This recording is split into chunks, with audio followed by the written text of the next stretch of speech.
Hello दोस्तों, आज मैं परसेंटेज के कुछ सवाल करवाऊंगा और इसको नोट करिए। बेसिकली ये एग्ज़ाम टाइम रिवीजन करने के काम आते हैं, ठीक है। और मेरे कराने से पहले पहले पॉज कीजिए वीडियो और ख़ुद सॉल्व करने की कोशिश कीजिए, तब आपको सवाल की इंटेंसिटी का पता चलेगा, ठीक है। तो पहला सवाल जो है वो है, the number of boys and girls who appeared in an exam were in the ratio of 9:7, ठीक है। The number of boys and girl passing exam were in the ratio 3:2, ठीक है भैया। If 60% of girl passed in exam find the percentage of boys passed in exam, ठीक है। जो दिया हुआ पहले लिख लेते हैं, ठीक है। पहला सवाल है कि कुछ लड़के अपीयर हो रहे हैं, लड़के और लड़कियां, बॉयज़ एंड गर्ल्स। लड़के जो अपीयर हो रहे हैं, लड़के और लड़कियां, कितने रेशियो में? 9:7 के रेशियो में अपीयर हो रहे हैं। और पास कितने हो रहे हैं? उनका रेशियो क्या है? 3:2, ठीक है। आगे बोला है, if 60% of girls passed in exam find the percentage of boys passed in exam. लड़कियां थी कितनी? 7। 7 का 60% पास हो रही हैं, तो 7 का 60% कितना होगा? 7 का 60% कितना होगा? सक्षम 42, 4.2 होगा।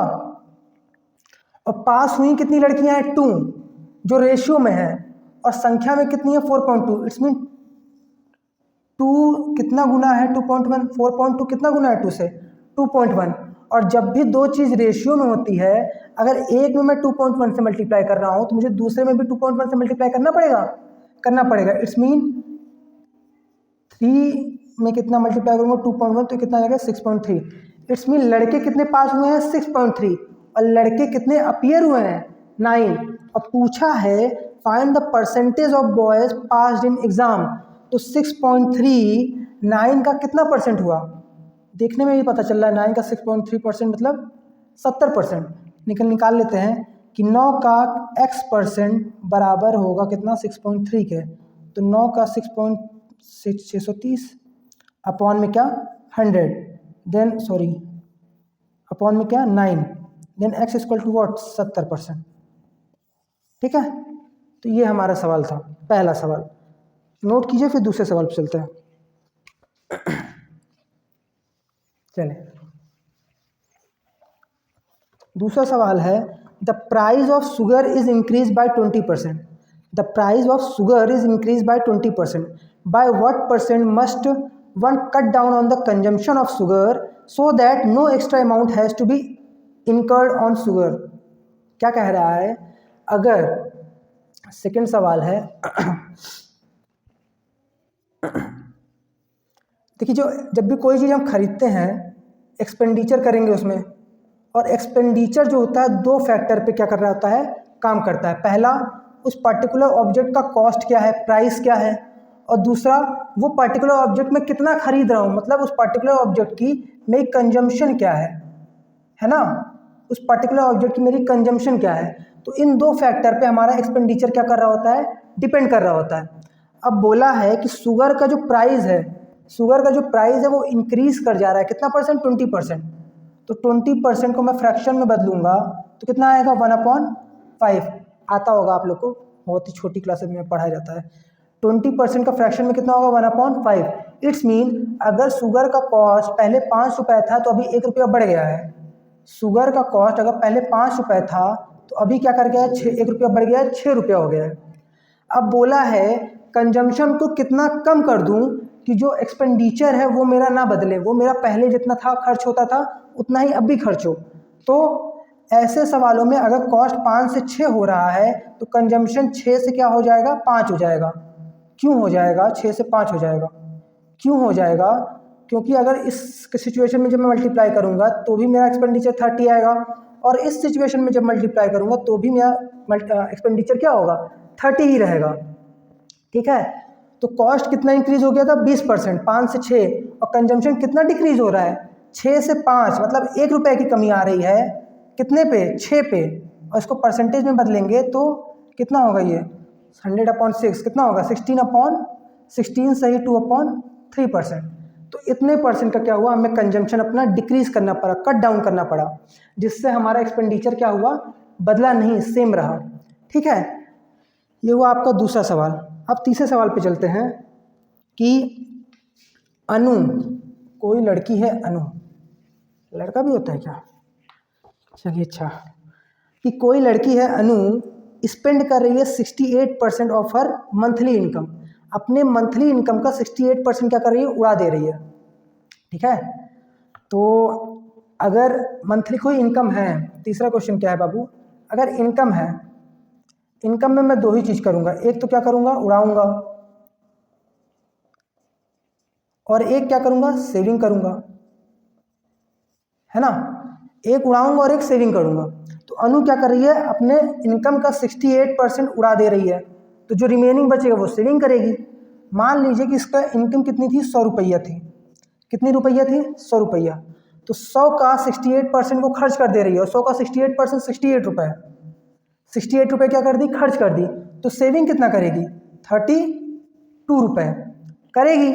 अब बोला क्या है, if her monthly income increase by 20%, अगर इसकी जो मंथली इनकम है वो इंक्रीज कर जाए कितना, 20%, 100 रुपये का 20% कितना होगा, 20 रुपये, 20 इंक्रीज कर जा रही है।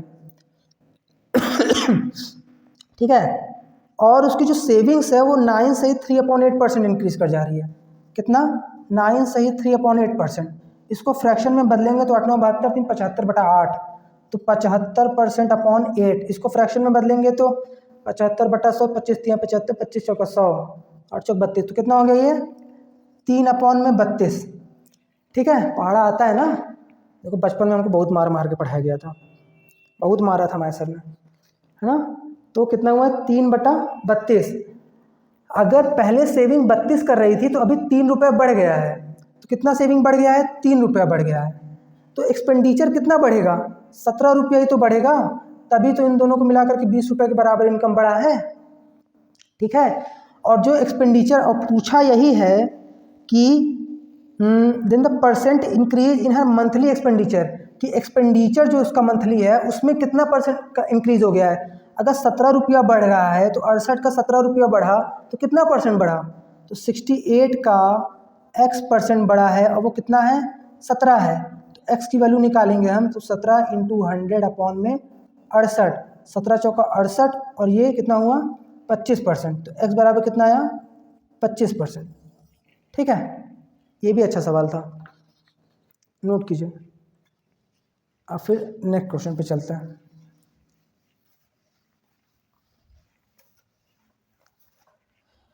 अगला सवाल है कि a person buys 2 types of rice, एक कोई लौंडा है, लड़का है, तो वो क्या कर रहा है, 2 टाइप के राइस खरीद रहा है। तो चलिए करते हैं, first type of rice and second type of rice. ठीक है, first type of rice and second type of rice. तो पहला जो टाइप ऑफ राइस है वो 325 रुपये पर केजी खरीद रहा है, मतलब 325 रुपये पर केजी खरीद रहा है, और दूसरा वाला 195 रुपये पर केजी खरीद रहा है। और पहला वाला the quantity he bought are 720 KG and 675 KG respectively, मतलब पहला वाला वो कितने केजी खरीद रहा है, 720 केजी, और दूसरा वाला कितना केजी खरीद रहा है, 675 केजी। तो मतलब पहले वाले राइस के पीछे उसने इतना रुपया खर्चा किया, और दूसरे वाले राइस को खरीदने में उसने इतना रुपया खर्चा किया है। ठीक है, अब जो खर्चा किया इन्होंने, इसका मैं रेशियो निकालूंगा, तो रेशियो निकालने के लिए कुछ कट्टम कुट्टा करना पड़ेगा। तो काटिए, 25 से कम 25, देन 7 25 3 75, 25 दूना 50, 25 7 175, 9 त्रिक 27, 9 8 72, 13 से कटेगा, 13 कम 13, देन 13 5 65, देन 5 15, और देन 16 5 80, तो ये कट गया। तो रेशियो कितना आया, 16:9, मतलब पहले राइस पे और सेकंड राइस पे जो उसने खर्चा किया खरीदने में, उनका जो रेशियो है कितना है, 16:9 का रेशियो है। ठीक है, अब अकॉर्डिंग टू क्वेश्चन बोला है कि he wants to earn 22% profit on first kind of rice, पहले काइंड ऑफ राइस पे उसने 22% का प्रॉफिट क्या किया, गेन किया, मतलब इस पे उसने कितने प्रॉफिट किया, 22% का। अब बोला है but wants to gain 40% overall profit. Overall profit कितना चाह रहा है वो? 40% का। मतलब दोनों को मिला के प्रॉफिट कितना चाह रहा है? 40% का। So at what price he should sell second kind of rice. तो सेकंड काइंड ऑफ जो राइस है उसको कितने % प्रॉफिट पे बेचे कि इसको ओवरऑल प्रॉफिट कितना हो जाए? 40% का। बात समझ में आ रही है? तो 40% का प्रॉफिट पाने के लिए इसको 40% के तो प्रॉफिट पे बेचना ही बेचना है, ये तो तय बात है ना। हम इसको भी पहले डेविएशन मेथड से करेंगे, फिर अभी एलिगेशन मेथड से भी करता हूँ, ठीक है। डेविएशन मेथड से आपको याद होगा जब हम स्टैटिस्टिक्स में मीन पढ़ते थे तो वहाँ डेविएशन मेथड का यूज़ करते थे, वही यहाँ पे करना है। तो 40% का तो मुझको इंक्रीज करना ही करना है इसको, ठीक है। अब जो कमी यहाँ रह गई है उसकी भरपाई कौन करेगा? वो भी यही करेगा। कैसे करेगा? उस तरीके को देखिए। यहाँ कितना % कम है 40% होने में? 18% की कमी। कितने परसेंट की? 18% की। और ये 18% की कमी किसके वजह से है? फर्स्ट काइंड ऑफ राइस की वजह से, मतलब 16 रुपया की वजह से। 16 रुपये। और भरपाई कौन करेगा? ये 9 रुपया वाला। तो उसको क्या करेंगे? डिवाइड करेंगे। 9 से डिवाइड करेंगे, 9 दूना 18, देन 40% प्लस 16 दूना 32%, इक्वल टू कितना आ गया? ये 72%। इट्स मीन दूसरे काइंड ऑफ राइस को मुझको 72% प्रॉफिट पे बेचना है। दूसरे काइंड ऑफ राइस को मुझको कितने % प्रॉफिट पे बेचना है? 72% के प्रॉफिट पे बेचना है, ठीक है। ये हो गया। अब इसको मुझको सेकंड मेथड से करना है तो मैं एलिगेशन मेथड से करूँगा। कैसे करूँगा देखिएगा। जो फर्स्ट काइंड ऑफ राइस है बाबू, वो कितने में बेच रहा है? 16:9 के रेशियो में बेच रहा है। 16 वाले को उसने कितने में प्रॉफिट में बेचा है? 22% के प्रॉफिट में बेचा है। दूसरे वाले को मुझसे पूछ रहा है और ओवरऑल प्रॉफिट उसको कितना चाहिए? 40% का प्रॉफिट चाहिए, है ना। अब क्या करते हैं हम? माइनस करते हैं। 40 में से 18 गया तो ये कितना आ गया? 18। तो 9 कितना गुना है? यहाँ पे 2 गुना है। तो सेम यही चीज़ यहाँ पे भी आएगी, ये भी 2 गुना होगा। और 16 दूना कितना हो जाएगा? ये 32। तो यहाँ से कितना घटाएं कि 32 आए? हाँ, तो 9 कितना गुना है? 2 गुना है। तो सेम 16 का भी 2 गुना यहाँ पे आएगा, 32, ठीक है। ये जो एलिगेशन होता है उसका बेसिक कॉन्सेप्ट होता है ना। और एलिगेशन में एक बेसिक कॉन्सेप्ट ये भी होता है कि अगर 40 से इधर वाला एक कम है तो दूसरा वाला 40% से ज़्यादा होगा। और कैसे पता करेंगे? वो 40 में 32 ऐड करेंगे तो 72%। इट्स मीन पहले जो फर्स्ट काइंड ऑफ राइस था और second kind of rice, first kind of rice और second kind of rice ratio में कितना था? 16:9, है ना। और पहले वाले को 22% के प्रॉफिट पे बेचा और ओवरऑल प्रॉफिट उसको चाहिए 40% का। तो दूसरे वाले को कितने % के प्रॉफिट पे बेचेगा? वो एलिगेशन के थ्रू हम ऐसे लगा सकते हैं और डेविएशन के थ्रू हम इस टाइप से लगा सकते हैं। दोनों ही अच्छे मेथड है और आप दोनों में से किसी को भी क्या कर सकते हैं? यूज़ कर सकते हैं। आज के लिए फ़िलहाल इतना ही रखते हैं। बीच बीच में मैं अर्थमेटिक सेक्शन के कुछ क्वेश्चन ऐसे ही लेते आता रहूँगा। बाकी उधर जो हमारा सीरीज चल रहा हुआ है 9th सेक्शन को पहले कंप्लीट करेंगे, देन 10th की तरफ चलेंगे, ठीक है। वो उधर चलता रहेगा, लेकिन बीच बीच में मैं अर्थमेटिक सेक्शन के कुछ क्वेश्चन लाता रहूँगा इसी प्रकार से। तो चलिए अभी के लिए इतना ही। हाँ, बाय बाय।